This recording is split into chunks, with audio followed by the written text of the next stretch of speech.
The challenge seems to be in determining the message that I wish to impart. I can talk about anything for a few minutes, but the struggle is in figuring out what I want you all to leave with. And this cascades directly into the insecure question of who the hell am I to be standing here talking to you? I can honestly say that the only task more difficult than answering those two questions is figuring out what to wear. That's the truth. Last time I was honored to speak here at Westover, a few key elements were very different. First, it was the 1984 graduation, and I was addressing my classmates and teachers. There were other graduation guests, parents, siblings, grandparents, but they were, forgive me, beyond my myopic view. I was really just talking to my teachers and my classmates and friends. The second and more substantial difference is that 25 years ago, in order to be prepared, not to offend anyone or make a fool of myself, I had regularly scheduled times to meet with Mr. Coffin and his strong red pen. This time I'm flying solo, addressing a multitude of classes and their guests, and the fear leading up to this very moment has humbled me. But still, it's true I'm a ham, so I love opportunities to talk with a captive audience. There is truth to the adage, be careful what you wish for, and there's a little funny aside here that would really only work in such an estrogen-centric place.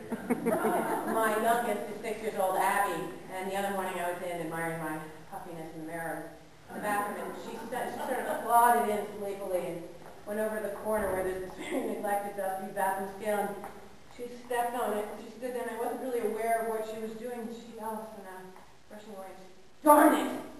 And in that moment, you know that moment, you crumble and you crush, I think, oh, my body is 6 years old. She perceives, darn it, when am I going to get heavier?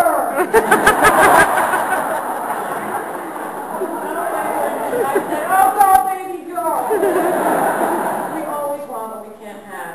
But as a moment of opportunity and the commitment that I had made in those wee hours that are far too late for Girl Scout cookies and way too early for coffee, I realized that I am as appropriate as any of us to talk in chapel at Westover.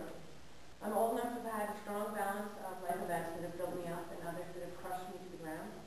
I'm old enough to know both my good and my bad qualities, which are frequently one and the same. And I'm acutely aware of how much of who I am and how I manage my life has to do with my character. Still working to organize my thoughts, I was beleaguered by the breadth of the topic opportunities.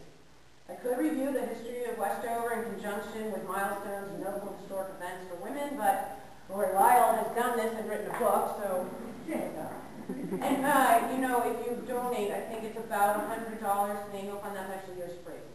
So if you don't donate to the annual fund to get it, then you really should just go buy it. It's a beautiful book. Speaking of the annual fund, I did think that I could stand up here and pound the podium to raise dollars. Okay, but I couldn't stand that either. So here's the Cliff Notes version. Give. For the non-denominational God's sake, at least celebrate, give what you can. Education for women is as important as ever. Ultimately, I decided to go with an offhanded comment that Rosa made when I had one lucid moment in my phone conversation with her.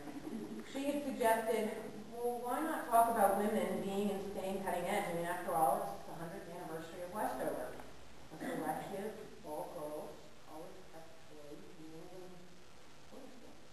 and I do have some thoughts about what makes someone cutting edge. And if I'm successful here this morning, you'll understand some of my views about staying ahead, my views on challenges and expectations. You'll understand how very valuable my friendships are, and you'll have had a laugh, hopefully not at my expense. I believe that to be cutting edge, whether a person or an institution, one needs to have a strong sense of self, be nimble and open to change, able to manage expectations, the ones we have for ourselves, as well as the ones that others have for us and we have for them. I think you need to be able to offer and seek support, and I think you need to continue learning. Being cutting edge is not necessarily inventing the next great thing. Being cutting edge, I think, is the ability to move forward without being encumbered and slowed down by the past. Don't misunderstand, the past is critically important. It shapes who we are and what we know, and we need to apply that knowledge to move forward. But to move forward, we also have to juggle a variety of roles we play. I'm pretty sure a few of you here can empathize with the struggle of maintaining that work-life balance, and in a sense, work is anything that isn't about just you, the development of you. It's whether it's parenting or an actual job or a volunteer position, whatever it is, those things that we get past when we need to commit and complete that. By life, I am referring to the you. If you strip away all those other things, who are you? What do you do, young peasants, to make your life more enjoyable? Anyway, it took me a while to understand that the balance I'm referring to is fleeting and fluid. It's a process and a practice.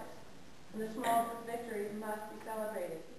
I've come to feel that the success lies in the journey to balance, how we're responding to life events. There's not a harmonious place called balance where day in and day out, partners in family or business are pleasant, even happy with you, children are well-nourished and clean, the house is clean, there's toilet paper in the bathroom. That place doesn't exist. I've searched. We get a little taste of it once in a while, but then bam, life happens again and we're back on unstable footing and we're seeking that balance. I believe by doing this balance-seeking dance, we are on the cutting edge. We have to be nimble, flexible, and open to change.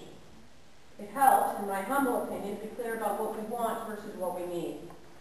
In this time of abundance, we really do need to know who we are and where we're headed and why we do what we do. We need to be grateful and aware of the blessings that are not related to material possessions or financial gain. Across cultures, women are the core of the family, and we as a gender have tremendous influence to teach those around us about moral and financial responsibility. We as women, mothers, teachers, aunts, friends, neighbors, we must teach the younger generations about the balance of earning, spending, saving, how to grow up privileged and not become entitled. One other topic. Invite me back.